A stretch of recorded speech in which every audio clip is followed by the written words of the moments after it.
দর্শক, এই মুহূর্তে ধানমন্ডি ৩২ নম্বরে রয়েছেন সহকর্মী সাকিবুর রহমান। সরাসরি চলে যাচ্ছে সেখানে। সাকিব, ছাত্র জনতার ভাঙচুর ও অগ্নিসংযোগের পর সেখানে কি অবস্থা দেখছেন?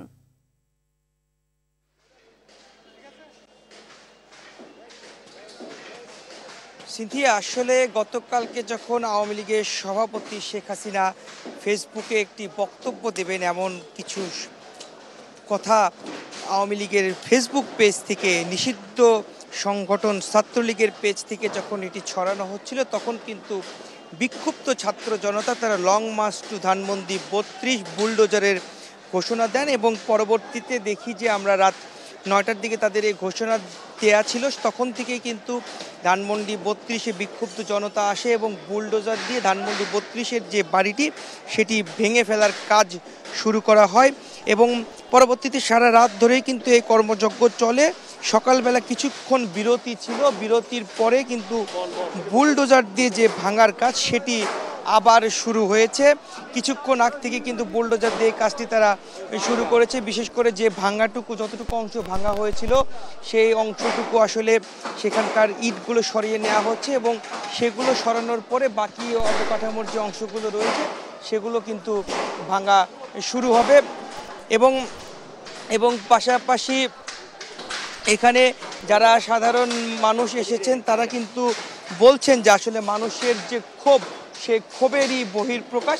পাশাপাশি ধানমন্ডি ৩২-এর পিছনের যে বাসাটি রয়েছে, অর্থাৎ এখানে যে জাদুঘরের যে অংশটি রয়েছে সেখানে কিন্তু অনেক ধরনের বই ছিল। সেই বইগুলো আমরা দেখেছি সাধারণ মানুষ তারা এসে সেই বইগুলো আগুনে জ্বালিয়ে দিচ্ছেন, কেউ বা আবার সেগুলো সঙ্গে করে নিয়ে যাচ্ছেন। অনেক মানুষ বলছেন কেউ স্মৃতি হিসেবে কোনো কিছু রাখতে চান, এই ৩২-এর স্বৈরাচারী শাসকের যে বাসভবন ছিল সেটির স্মৃতি তারা রাখতে চান। আবার অনেকে বলছেন এগুলো নিয়ে তারা আসলে আগুনে জ্বালিয়ে দিতে চান। এবং সাধারণ মানুষের বক্তব্য কিন্তু একটি, যে পরবর্তীতে দেশে যেই রাষ্ট্র ক্ষমতায় আসুক তারা যেন স্বৈর শাসক না হয়ে ওঠে, তারই একটি প্রতিফলন হবে। কারণ এই বিষয়গুলো যখন তারা দেখবে আসলে কেউই তখন তারা স্বৈর শাসক হিসেবে গড়ে উঠতে পারবে না। আমরা একজনের সঙ্গে একটু কথা বলতে চাই। একটু বলবেন কিসের বহিঃপ্রকাশ এগুলো? এগুলো মানুষের ক্ষোভের বহিঃপ্রকাশ। 17 বছর মানুষকে যে নির্যাতন করেছে। আমি আমার কথা বলি, আমি 2014 সালে আমি চট্টগ্রামের অধিবাসী। কর্ণেরহাটে আমি ছিলাম, এই বাজারে যাচ্ছিলাম। তো সেখানে ওইটা আমরা একটু জানবো যে এই বহিঃপ্রকাশটা বলতেছি। আমাকে ওখান থেকে ধরে নিয়ে আমাকে গুলি করে আমার পুরুষাঙ্গের উপরে মানে আঘাত করে আমার পুরুষাঙ্গ খণ্ডবিখণ্ড করে হয়েছিল। আমার প্রস্টেট নষ্ট হয়ে গেছে। আজকে আমি প্রস্রাব করলে 1 সেকেন্ড, আমার প্রস্রাব ধরলে 1 সেকেন্ড থাকে না, তারপর নষ্ট হয়ে যায়। এটা আওয়ামী লীগের দেওয়া রোগ আমার। আমি এখন দেশের বাইরে যাচ্ছি চিকিৎসা করার জন্য, আমার ফ্লাইট ঠিক করছি। এই যে আজকে 17 বছর এরকম আমার মতো কত হাজার লক্ষ মানুষকে অঙ্গহানি করা হয়েছে, অনেক মাকে বিধবা করা হয়ে সন্তানহারা হয়েছে, স্ত্রীকে বিধবা করা হয়েছে, সন্তানকে পিতহারা করা হয়েছে। এরপরও 17 বছর পরে মানুষ ফুঁসে উঠেছে, গণভবনে ঝাঁপিয়ে পড়েছে, সে পালাইতে বাধ্য হয়েছে। এরপর তার রেখে যাওয়া কিছু এই অবুঝ সন্তান যারা এই দেশে থেকে আবারও এই দেশটাকে অস্থিতিশীল করার জন্য, আরেকটা খুনের রাজ্য পরিচালনা করার জন্য, এখানে খুন রাহাজারি চালানোর জন্য সে পরিকল্পনা করতেছে, ওখান থেকে ভাষণ দিচ্ছে, আর এখানে তারা দলবদ্ধ হচ্ছে। সেই বহিঃপ্রকাশ থেকে বুঝাই দেওয়া হইলো এই ৩২ নম্বর বাড়ি ভেঙে যে বাংলাদেশে কোনো আওয়ামী নেতা যদি তার পরিকল্পনার সাথে সামিল হয়ে এই দেশে কোনো রকম ষড়যন্ত্রের সাথে সম্পৃক্ত হয়, তার বাড়ি এরকমই ধ্বংসস্তূপে পরিণত হবে। আসলে যেটি শুনছিলেন যে মানুষজন কিন্তু জানাচ্ছিলেন। আমরা একটু বুলডোজার দিয়ে যে ভাঙ্গার কার্যক্রম চলছে সেগুলো একটু দেখাতে চাই। এখানে যেহেতু মানুষের অনেক ভিড় রয়েছে, বিক্ষুব্ধ জনতা রয়েছে এবং উৎসুক জনতা, তারা এই আশপাশের এলাকার মানুষ রয়েছেন। বিশেষ করে অনেকে বলছিলেন যে আসলে অফিসে যাওয়ার সময় অনেকে এই রাস্তা ব্যবহার করেন, তারা আসলে থেমে কিছুটা দেখছেন যে আসলে গতকালকে গণমাধ্যমে যারা অনেকে দেখেছেন নিজ চোখে দেখে যেতে চান, 2টা ছবি তুলে রেখে যেতে চান, এমন অনেক মানুষকেও কিন্তু আমরা দেখেছি।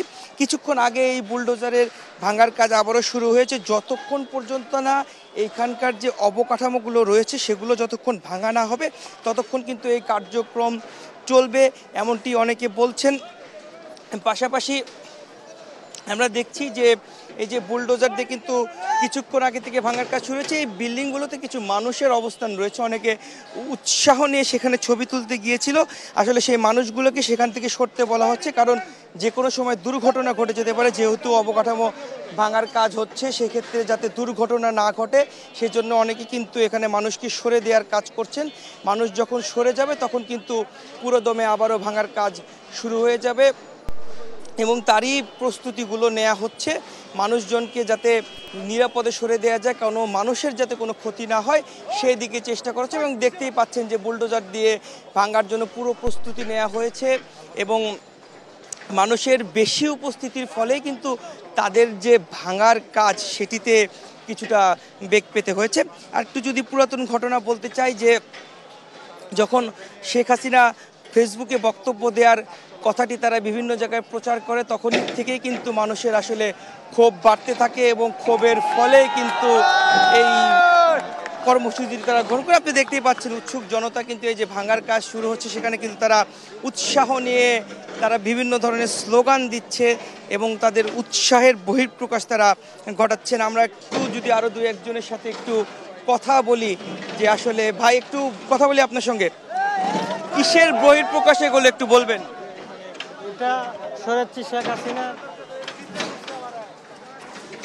আসলে দেখছিলেন যে মানুষজন কিন্তু এখানে উৎসাহ নিয়ে দেখছে, অনেকে ছবি তুলছে, অনেকে ভিডিও করছেন এবং আমরা ঠিক একটু দেখানোর চেষ্টা করি যে বুলডোজার দিয়ে আবারও ভাঙার কাজ শুরু হয়েছে। সেখানে দু একজন মানুষও কিন্তু অবস্থান করছেন। এই মানুষদেরকে আসলে নিরাপদে সরিয়ে যেতে বলা হচ্ছে বারবারে, যেন কোনো মানুষ এই ভাঙা কার্যক্রমের সময় কোনোভাবে দুর্ঘটনা কবলিত না হয়। এজন্য এই বাইরে থেকে মানুষজন তাদেরকে সতর্ক করছেন এবং সরে যেতে বলছেন। নিরাপদ স্থানে মানুষ থাকবে এবং ভাঙার কাজ চলমান থাকবে। এই যে অবকাঠামোটি আপনারা ক্যামেরায় দেখতে পাচ্ছেন, এই অবকাঠামোটি পুরোটি যখন ভেঙে ফেলা হবে তারপরে কিন্তু তার পাশে আরেকটি অবকাঠামো রয়েছে, সেটিও কিন্তু এভাবে ভেঙে ফেলতে চান এবং কোনো ধরনের স্বৈরাচারের নিদর্শন দেশে থাকবে না। এবং কেউ যদি পরবর্তীতেও এমন করার চেষ্টা করে তাদেরও কিন্তু এমনই পরিণত হবে, এমনটি সাধারণ মানুষ বলছেন। এবং পাশাপাশি ধানমন্ডি 5 নম্বরে যে সুধা সদনের বাসভবন রয়েছে সেটিতেও কিন্তু গত রাতে আগুন দেওয়া হয়েছে এবং অনেক মানুষ বলছেন আসলে সেগুলোতেও তারা এইভাবেই তারা বুলডোজার দিয়ে গুড়িয়ে দিতে চান। আমরা একজনের সাথে একটু কথা বলতে চাই। ভাই একটু বলবেন যে এটা কিসের বহিঃপ্রকাশ? এটা জনগণের ক্ষোভের বহিঃপ্রকাশ। শেখ হাসিনা গণহত্যা চালাইছে বাংলাদেশে, সেই গণহত্যার বহিঃপ্রকাশ, বুঝতে পেরেছেন? এবং শেখ হাসিনা গতকালকে রাত 9টার সময় যে বার্তা দিছে আমাদেরকে, সেই বার্তা পেয়ে আমরা এখানে আসছি। শেখ হাসিনার প্রতিটা বাপের বাড়ির, শেখ হাসিনা বলছে যে ওনার বাপে নাকি নিজের হাতে এই বাড়িটা করছে বা নিজের হাতেই করছে, প্রতিটা ইট নাকি বসাইছে। তা আমরা জনগণরা নিজের হাতে একটা একটা করে, এখানে 18 কোটি মানুষ, তো 18 কোটি তো ইট হবে না, ঠিক আছে? তো এর জন্য দুঃখ প্রকাশ করতেছি যে 18 কোটি ইট দেওয়া এখান থেকে সম্ভব না। হ্যাঁ, তো যে ইট আছে সেগুলো নিয়ে আপনারা বাড়িতে নিয়ে রেখে দেবেন।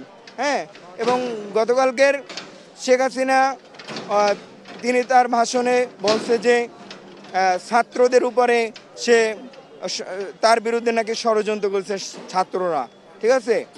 তার বিরুদ্ধে এদেশের জনগণ ষড়যন্ত্র করে নেয়, ঠিক আছে? তাকে উচ্ছেদ করা হয়েছে এখান থেকে। হ্যাঁ, আমরা তো তাকে হাত দিয়ে পাই নাই, হাত দিয়ে যদি পাইতাম তাহলে ঘাড় ধাক্কা দিয়ে জেলের ভিতরে ঢুকাই। ধন্যবাদ। আসলে যেটি শুনছিলেন, মানুষের উৎসাহ আছে, উদ্দীপনা আছে। তারা বলছেন যে আসলে যে কোনো মূল্যেই স্বৈরাচারের কোনো নিদর্শন দেশে থাকবে না এবং সেই বহিঃপ্রকাশের অংশ হিসেবে ভাঙচুর চলছে এবং পরবর্তীতে সংবাদের মাধ্যমে আমরা জানিয়ে দেব আসলে কতটুকু ভাঙার কাজ শেষ হলো। সিনথিয়া, ধন্যবাদ।